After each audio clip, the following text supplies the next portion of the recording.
why we would want to.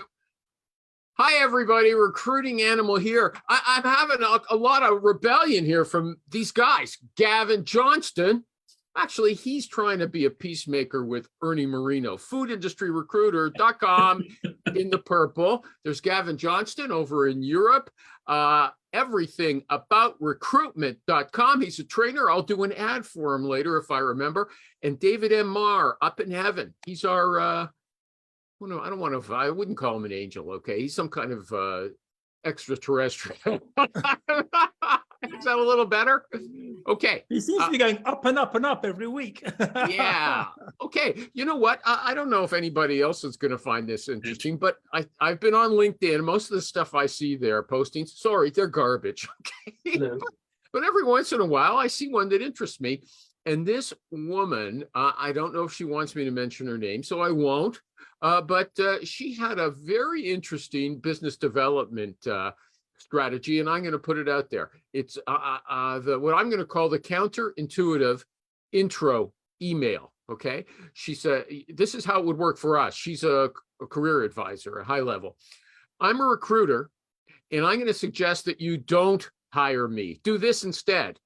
First, send me a direct message with your connection request, and in the subject line, say free guide, and I'll shoot you back my free put me out of business guide, okay? And then you link some basic search information in there, or you just write it out. You know, little tips like do a search on LinkedIn, contact the relevant people, use a structured interview, be frank about the salary range, you know, maybe 10 pointers.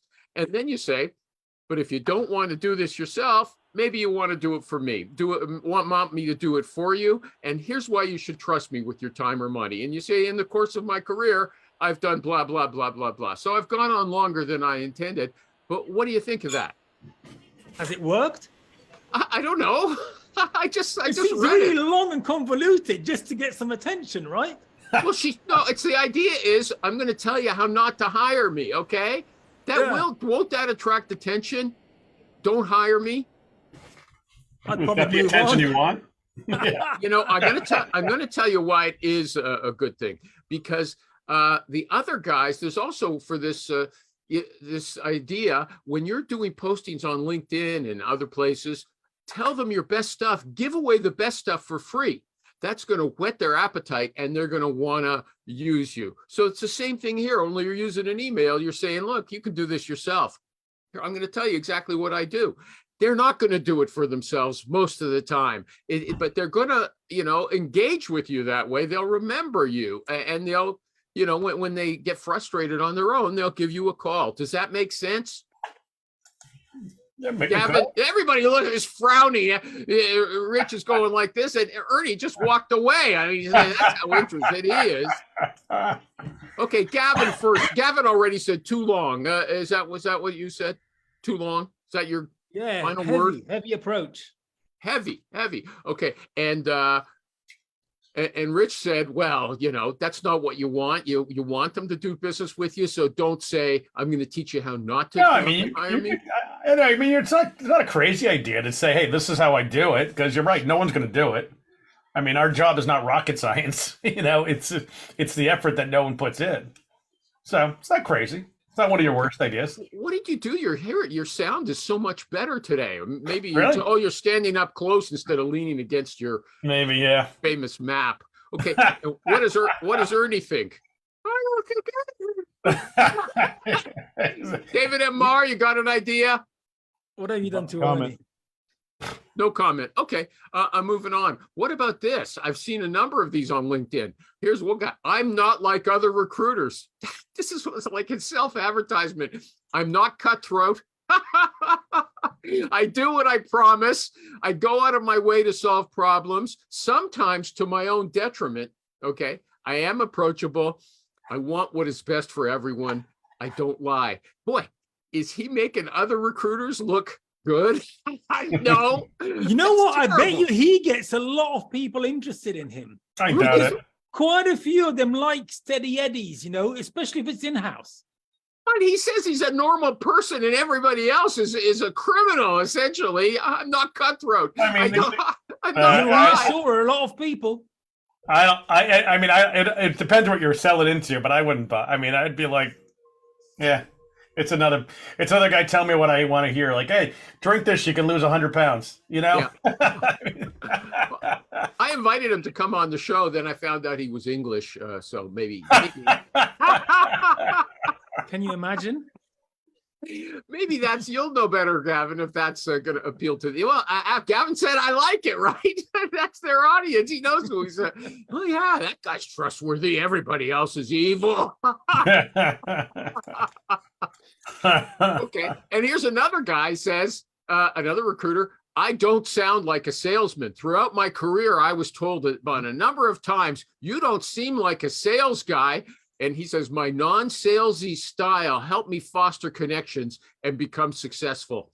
He said, this is kind of interesting. People feel compelled to put on the persona of an extrovert to be good at sales, but good salespeople are not the most self-confident or sociable people. It doesn't matter if you're logical, emotional, introverted, or extroverted. Rich is a sales recruiter. What do you say to that? Yeah, I mean, you don't have to be Mr. You're salesy, Rich. Rich, you're salesy. I'm not salesy. I'm not salesy at all. I am very in a good way. Yes, you are. Yeah, very good.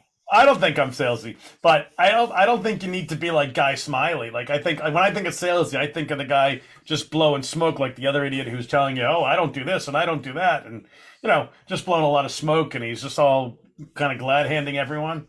I mean, good salespeople are honestly, they're direct, they're honest, they do what they're going to say. They say what they're going to do. They try to foster long-term relationships.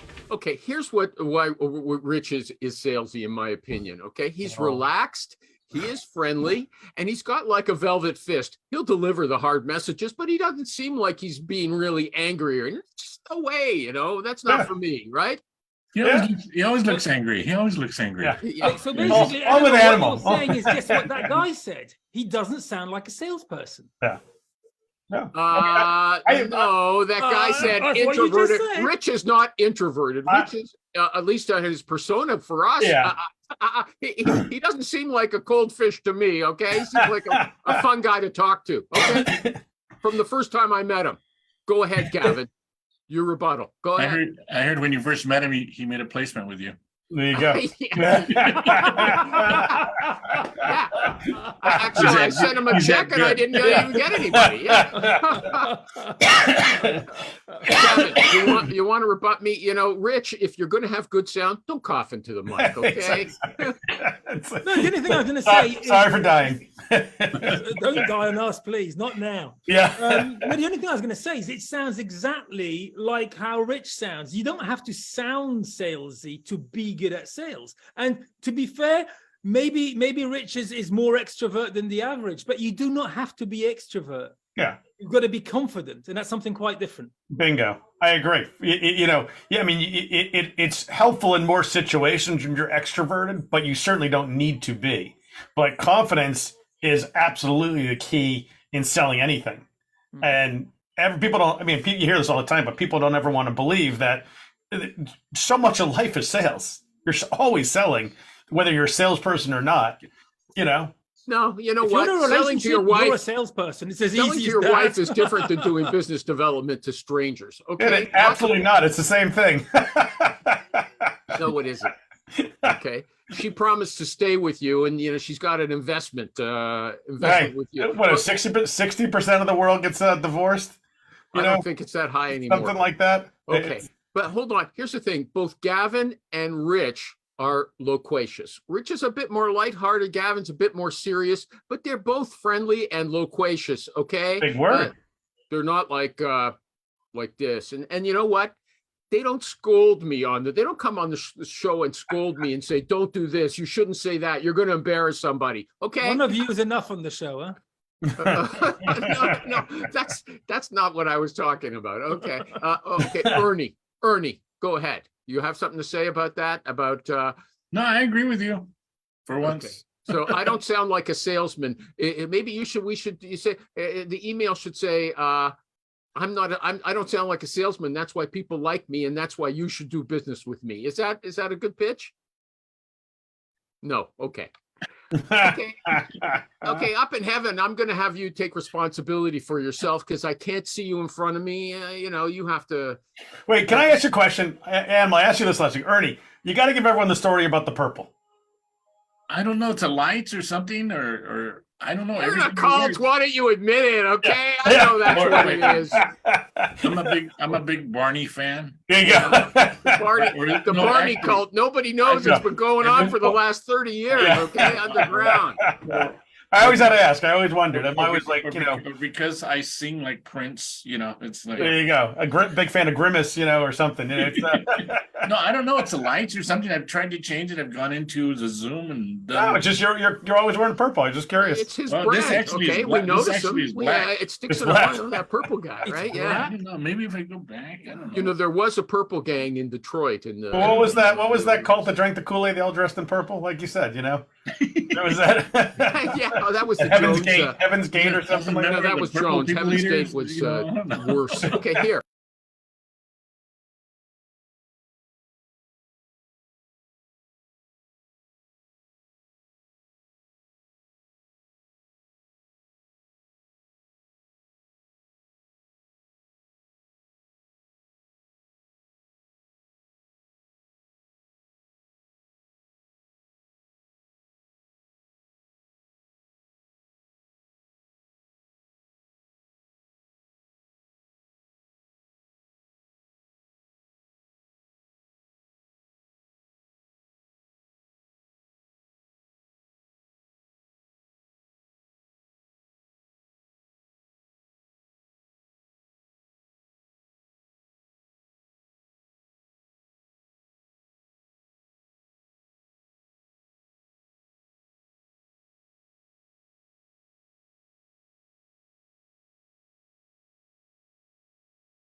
And the reality is you don't need a lot of people to work with. You just need your group that you work with. Yeah, you Okay, need your 40, 50, 60 placements a year, and then that's it. Okay, Mhm. let me take the exact opposite. What sounds like it might be, ironically, the opposite stance from what I took before. This is entitled, I don't click with him personally. That's a good reason. If the hiring manager says, I'm not interested in this person, I don't click with him personally, that's a good reason to reject a candidate. She said, this is what this woman said. Here's my observation, having been a retained executive recruiter for 20 years. People have to like the people they work with. Incompetent people shouldn't be hired because you feel good about them, but qualified people should, okay? You want to hire the person you're going to spend the day with because you enjoy their company. I think that's a valid basis. Lots of people think it isn't. It's one of these false culture fit, ruling out good people excuses. Anybody want to agree with me or disagree? Well, I've been in situations where, and I'm talking about being in the inside of the company as well, as where a person was not hired because the hiring manager felt threatened. I had that happen 2 weeks ago. Whether they liked them or not. So there's like all kinds of things. The real question becomes, do they actually say it out loud or do they keep it inside? And that's where you got to figure that stuff out. It's all about people, and people are. You know what? I think you're going into a different area. This thing, the reason I differentiate, if the guy's 40 years old, he's still got the qualifications and ability to do the job. If you don't like him, that's your personal taste. I mean, that has to be respected in itself. Okay, I don't want to work with this guy. I won't want to come to work every day. You know, I want to blow my brains out rather than have to talk with him all the time or her, right? And what I'm saying is, I'm not making that up. Okay, no, but I'm saying is you're absolutely right. But the statement could be a little deeper in the sense that I don't click with him could also mean the sucker is smarter than me and he threatens me. That's a Or it different could mean issue. something else. And Yeah, that's I don't see how you can turn him around on that.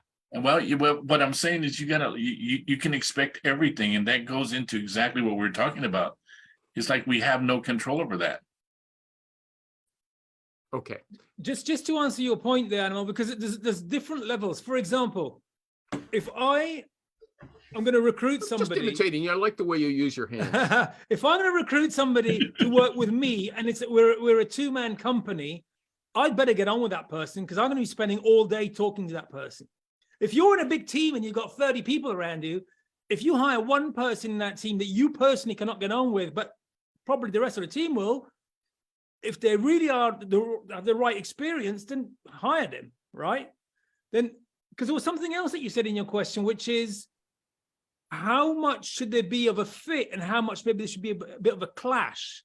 If you're high up in the organization and you're looking down with your helicopter view and you only hire people who believe and think exactly like you, the creativity and maybe even the improvement within the organization is not going to be helped by that.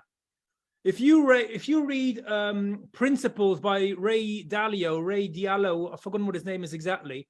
You'll see that what he says is you analyze people and then you actually want teams that together create a whole. Okay, well, that would be an interesting thing to delve into. How can you tell someone's going to be just bringing fresh ideas that you didn't think of that maybe contradict what you had in mind and you're excited by it?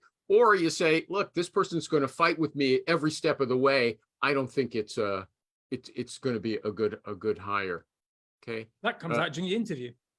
Well, no, that's a matter of again, taste, whether they think there's going to be too much friction or not. Anything in heaven? Oh, sorry, go ahead. There's also that point where you hear, we didn't hire him. Ernie, I love the guy. I thought he was great. I could get along, but the team didn't like him. Oh, that's an excuse. That's another one. You're going, okay, you know. Okay. I'm sorry. Okay. What about this? Rich will want to come back to this after, I think. Do you need rapport to close deals? One guy said no. He said, I have 2 clients that hate me. And I've done deals with them for years. Okay. The client sends me a 3-word text. need estimator now.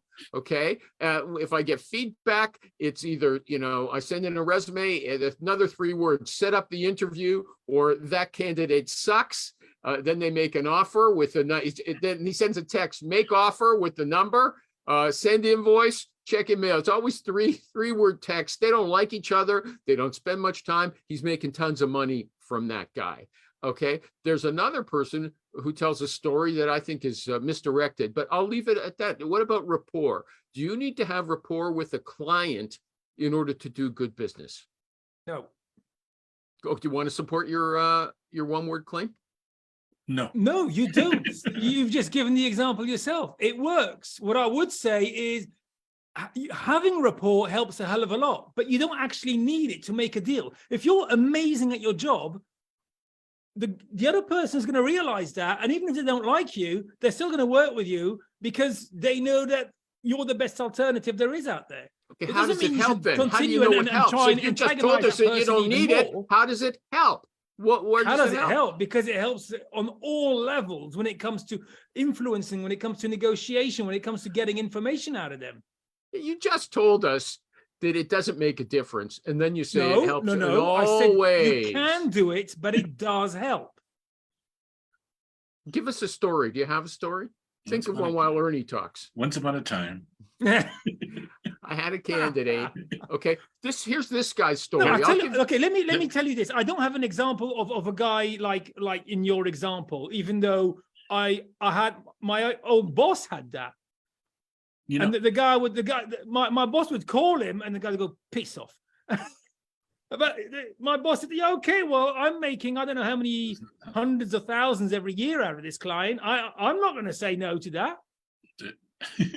well, But on the other hand, what you can do is you can develop a very, very close relationship with certain people. And because you know them better, you can go and influence which candidate they will select. Really? So you've got a huge Really? rapport. Really? Yep. Have you never managed to do that? No. Work a niche. let me add something here. Maybe the word rapport is misleading. I think the real thing you got to do when you're recruiting is you listen to the client. You listen to what they say. There are some people that want to talk your ear off. There are some people that don't want to say very much at all. There are some people that are mean and some people that are happy. And you got to figure out, how do I act with this person? In the same manner that you decide this person is a person that if I want to get communication, I will text him. Another one I'll email, another one I'll pick up the phone and talk to them. And you gotta be able to use all of your senses to figure out how deep of a rapport do I need. But in each case, like this guy who made placements on very limited communication, that's their rapport. No, well, yeah, you call that okay. I don't know if that rapport is like when you enjoy someone's company and you like them. I'd say Well, that's, I guess you use the wrong word, because it's like, I don't need you're to just communicate saying a lot that you with that. understand their method of communication. You know what? I have to tell you, I'm going to criticize what Ernie just said.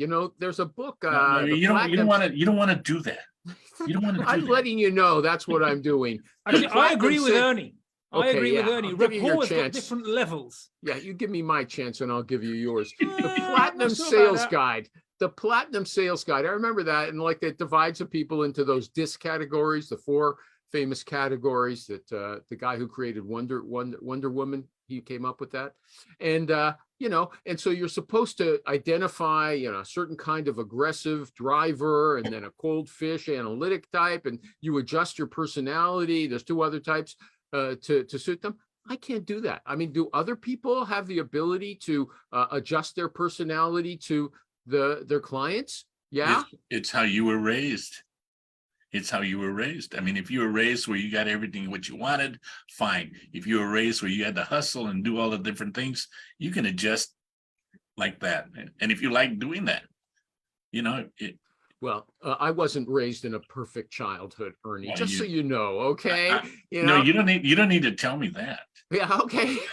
But I don't seem to be able to change my personality to talk to the person I'm talking to. Okay. I wish I could. I'd be Superman then. Gavin, are you so versatile like Ernie? You could be you're a chameleon. I'm not. You know, Well, it's interesting because actually I was just listening to you now and I thought the real trick is actually to listen to the other person and to learn from what they're saying about what kind of a person they are.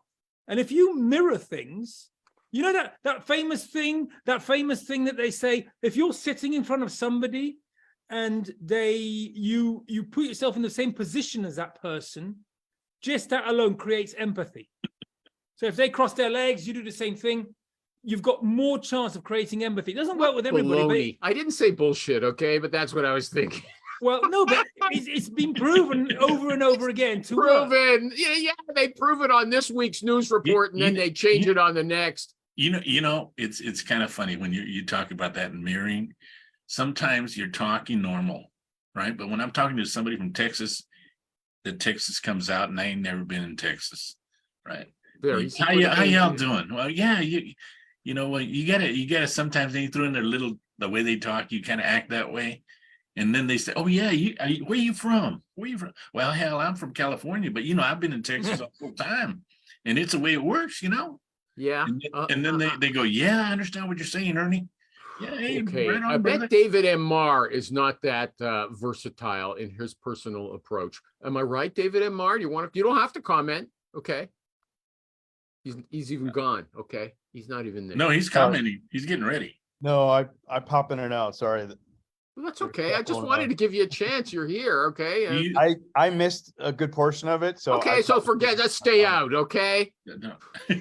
You can talk if you want. The question is, can you adjust your personality to suit the person you're talking to? Okay. I've tried it. I've tried those stupid things with mirroring them with my posture and stuff. Bullshit. Okay.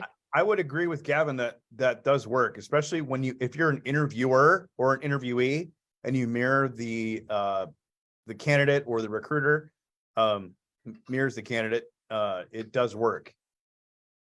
Yeah. Okay. Let me ask you a question, Animal. If you're going into, let's say, a business meeting, yeah, and you're introduced to some important person, decision maker, with an organization that you would like to do business with, yeah? Imagine how you are, yeah? An hour later, you're going to see some young kids. Are you going to be, let's say, physically and the way you talk, doing the same thing to both? Of course not. That is part of it. I wonder.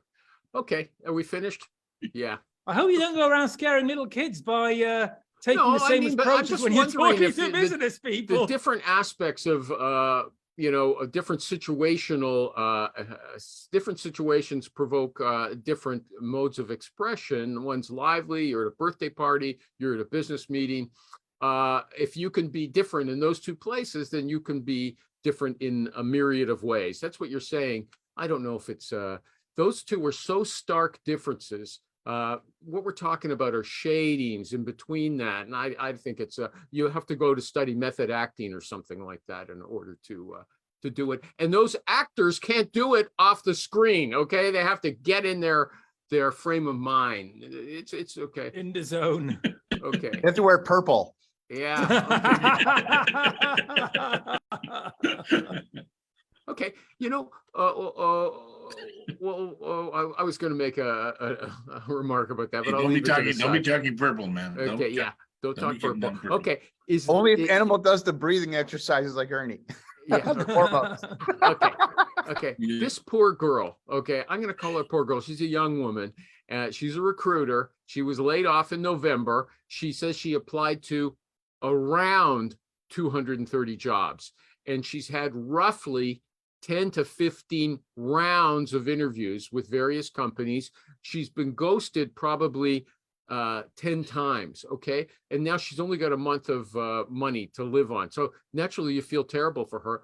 But I thought the way that she was giving those numbers out, around 230 jobs, roughly 10 to 15 rounds of interviews, whatever that means, ghosted probably 10 times. If she's a good recruiter, wouldn't she be keeping exact numbers and putting exact numbers out there? I just thought it was kind of not a good way to present herself. Anybody want to comment on that? Let me ask you a question to David based on what you just said. David, you're an internal recruiter. Are you Yes. listening? You're listening. Okay. You get laid off. Could you start your own business? Yes. But he used to be agency. That's the answer I always get. Why don't they start their own business? Why don't Well, they? sometimes what I do personally is when I'm in between my full-time positions, which is what my preference is, I consult basically. So it's easy. You can land it really fast, and you know, it's contract basis, right? So you have 3 months worth of work or whatever it was.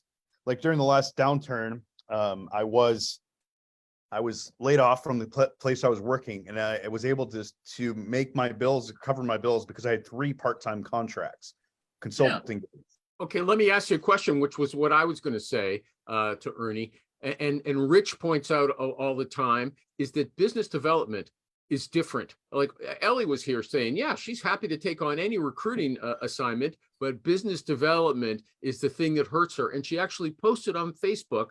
She was looking for a small group of people who are in the same position as her, so they can pep themselves up on business development. How did you get those jobs, Dave? Previous contacts, or did you go out looking for business? My network, basically. I just reached out to people, found out what was going on. I have good rapport from previous companies that I've worked with. There's that word again. Yeah. Okay, Well, it is in a true. different situation. Good in a relationship, different Hal. situation. Good solid relationship that was established on a good solid foundation, thus have rapport. Yeah. Where I could tap, you know, when the pay. You weren't telling them to hire somebody they didn't like because of the great rapport you had with them, which is what No, he said, "Don't Gavin hire said me." they No, could I'm do. talking about for you said for myself. How did Yeah, I I'm do? just saying these guys are saying, well, look, he's got rapport. Okay, now it's not the same kind of situation. The rapport is But it's David's not the one same in giving the. everything. He's a hiring manager here. Okay, First of Okay. all, No, not a one hiring question: manager. that young lady, was she in-house or agency? in-house. Yeah, she was an agency. Yeah, you see, so you don't need that sort of There's sales a lot and of- BD approach. There's a lot of people that work in house that do not have an agency background. I would say probably about maybe a third of in-house people have an agency background, at least from what I've observed. And It's much if they lower in don't- Europe. But let me. if they don't have that internally, you know, then they would lack those skills and you know, insights. Even in an agency, there's often, sorry, Ernie, I know you want to talk. There's often the boss or somebody bringing in the business, just like for Donna. The boss brought in all the business, although I thought Donna would have been great at it. But also her job was just filling the orders, right? Not bringing in the business. A different thing. Go ahead, Ernie. Sorry. But like David, do you not talk to recruiters? Yeah. Okay, you talk to recruiters. When you get laid off, weren't those some of the people you were calling? I'm happy Because- you said the because you word could always off do- there. I was you a could bit always worried do- for a second. Because you could always do Yeah, splits. You could always Yeah, do the splits. people I reach out to first and foremost, if that happens to me, are the people that I have the best working relationship with. And a lot of times it's former colleagues, or companies that I know are peddlers of Is that recruiter. because you built rapport? Yes. Sorry. Now, hold on a second. Now I'll bring this a story I didn't tell. This guy believes that rapport does make a difference. He said, I just made a placement with a hiring manager who was a former colleague, just like Dave just said. I always had a good rapport with her. My candidate, when he went to see the COO said, what do you think about a contract role? He said, when this was presented to me and I presented it to the candidate as a full-time opportunity, my candidate wasn't interested in a contract, right? And he was a very strong candidate. So I called my client, the one I had good rapport with, and I advised her to go and counsel the COO to make a full-time offer. She did so, and the COO listened to her, and the candidate was hired. Rapport made the difference. I don't think so. You tell the COO, you don't even have to know that client. You say, look, this is a great candidate. You're going to lose him if you stall, and he's got everything you want. Okay. And you were looking for a full-time person. Does this guy believe that they changed it into a full-time job just because she liked him? You can't say. We can't say, Animal. We Yes, can't I say. can say. We Okay. don't know. We don't know the details. You We don't can't- have the you can't say background. and We you don't know shouldn't what say. she said to It him. was We don't know. crazy. It was a lousy example. Okay. I think it's because Rosen was involved. Yeah. Okay. Okay. Geez, it's 12:53 already. I don't know. I got something that I'm very interested in. I don't know if we have. Let me see if I'll go for something. The other thing I was going to mention, we talk about that one person looking. She doesn't reach out to other recruiters where she could do splits, and everybody that's in recruiting has friends that are recruiting, and you could find them. You can go on to finding your. You know what? I don't know if everybody wants to do splits with someone who is not in their niche or anything like that. No, but I mean that's where you dig in a little bit and find out who is in your niche, because David, the people that he knows that he's working with, the recruiters are doing his stuff right now, so they know this man knows that niche, so they know. Also, okay. he has. He's more senior. He's been around longer. She's young. I really feel my heart went out to her, but I don't think North America based. What? She's American, yeah. But there's other guys. I told you. I don't know if I told you last week. There's guys who hold up their babies. This is my new son. I'm looking for a job. You know, really. It was a real cute kid too, and somebody told me that he's not the only one. It's not that uncommon. That was another thing that somebody mentioned. I read somewhere where they said you should pick up the phone.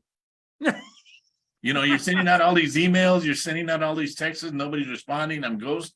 Well, Gavin said, wait a second. I got this later on. I wasn't going to bring it up right now, but it's good time. Gavin said he goes on Reddit, okay, to like Recruiting Hell or whatever other discussion groups. Just this one was, I think you said, was called Recruiting. And when he advises people to pick up the phone, they said, "Get out of here, you dinosaur." Okay. So it wasn't me, it was Thomas. They hurt your feelings? It wasn't you. I thought it was they were you. I answered his comment. It wasn't one of my posts, but it's Thomas's comment. Okay. In other words, someone said pick up the phone. The mass response was, "You dinosaur, you're crazy. You're living in another era." Okay. If that's true, if so many people are getting back to him that way, where all these young guys are on Reddit, how much hope is there for somebody? You're saying, well, she should pick up the phone. How much hope is there for her in picking up the phone? I'm glad that people don't pick up the phone. Okay, but what does Gavin think after seeing that response on Reddit, where he's familiar with the milieu? Well, if you saw my last exchange with Jerry and Co. on Recruiter Online on my post of today. I didn't read the comments, but I read the posting. It was also, "Oh, you can't do this. The phone doesn't always work." Jerry's older than you, okay? Just so you know. He's against saying you should always pick up the phone. Yeah, he used to say it. He used to say it when he was on the show, but he doesn't say it anymore. He says it's over. And was also Lindsay Meredith. And basically, I think, look, at the end of the day, there are, as I've said, there are 7 different ways of recruiting. You've got to find the way that works best for you. If you are scared sideways of picking up the phone, don't. But understand something. The people who will pick up the phone will always have an edge over you. So it doesn't mean you can't do any business. It just means that you're probably going to be a bit more frustrated a few more times than most of the people who are picking up the phone. It's as easy as that. Picking up the phone is fun. You talk to people, it's cool. Yep. But some people are so frightened. You know what's funny is when you call the president of the company, you have a great conversation. And because you're the only one that's there to call them. I will add, okay, Ernie is calling food industries where he used to be a VP of HR in those businesses. He knows how to feel relaxed. He's got the subject matter expertise and also the experience at the high level of those same kind of companies. He's got a lot to talk to. He really understands their business. Okay, so that's different from someone who's 22 years old and has been a recruiter for a year or two. Okay, but at the same time, you have to learn the business. You have to know the business, and you can't just dive in and all of a sudden just start making calls. But it's okay to call people and just talk to them and make them your friends.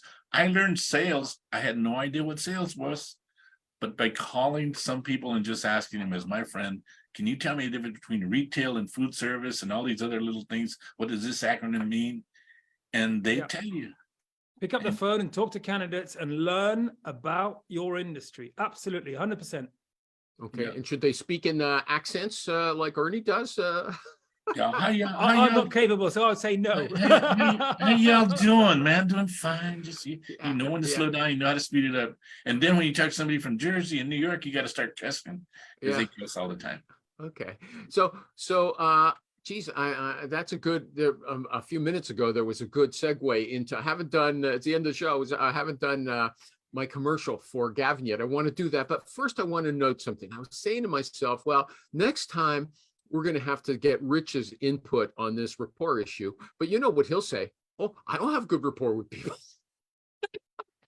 I'll say, Rich, you're always telling us walk away from the ones you don't have rapport with, right? Today he said, no, they're foolish. I'll cater to them. Okay, that's what he said essentially. So that needs some probing. You guys might be wiser than I am. You said the same thing as what I said and what Ernie said. Was a little more blunt than you. Okay, he went on about it, and I have to cut that part out because I don't think it's going to be good for him or any of us. I was okay? offended by it. I was offended by it. Yeah, it didn't sound like it to me. You were agreeing with him the whole way. Okay. Gavin, raise your hand. Not the guy in purple, the man in black. Okay. He is a recruiting trainer in England. Over there in Europe, they call it recruitment. Belgium. You're in Belgium, but you told me you're English. Okay. I'm What half are Scottish, half Dutch. What are you? Why are what you are you? hiding? What kind of question is that? Where are you from? I'm slitting my own throat. Okay. I don't care. One side of the channel or the other. Okay. Hey, I'll start. I'm going to cut that out. I want to do an ad for our You're good Scottish. I Johnston. don't believe you. He's a recruiting trainer up in heaven. I don't want to hear from you at this moment. Okay. He's a recruiting trainer. And if you watch the show, you'll know that he's a fun guy and he's easy to talk to. Just like I said, his sales virtue is he's pleasant and he's loquacious. And I'm sure you could do a feeler conversation with him. Just call him up. Like Ernie said, make friends with him and say, maybe we'll do business another time, even if I don't feel ready to get into this yet. He's open to that. Let's build some rapport. Yeah, Bill. Okay. And his website is everythingaboutrecruitment.com. But you can find him as well on LinkedIn and Reddit. Recruiters Online and obviously Reddit. Yeah, I think he's great on those. I think his website's a bit too formal, if I remember correctly. But you can see here what he's really like. So everythingaboutrecruitment.com. I was going to say something else nice about you, but I can't. Oh, I want to tell you, this is his virtue. He's got a conception of recruiting, which is ultra niche, which plays right into what I was just complimenting Ernie about. He says, pick a little niche and know everything about it. Okay. And that's going to be your key to success. I want to thank Gavin Johnston. I want to thank Food Industry Recruiter, the Barney guy, cornerstonesearch.com, and David M Marr up in heaven. He's in paradise. Maybe I should start saying paradise because you saw. You know where he is. Okay, thanks everybody. Bye-bye. Bye-bye. Oh, hey, one more thing. So I'm linking to all you guys. I asked this before, but now it's a lot on LinkedIn. Is that okay with you, or do you want to be disassociated with those videos? Do you like it? Yes or no? All good for me. Okay, thanks.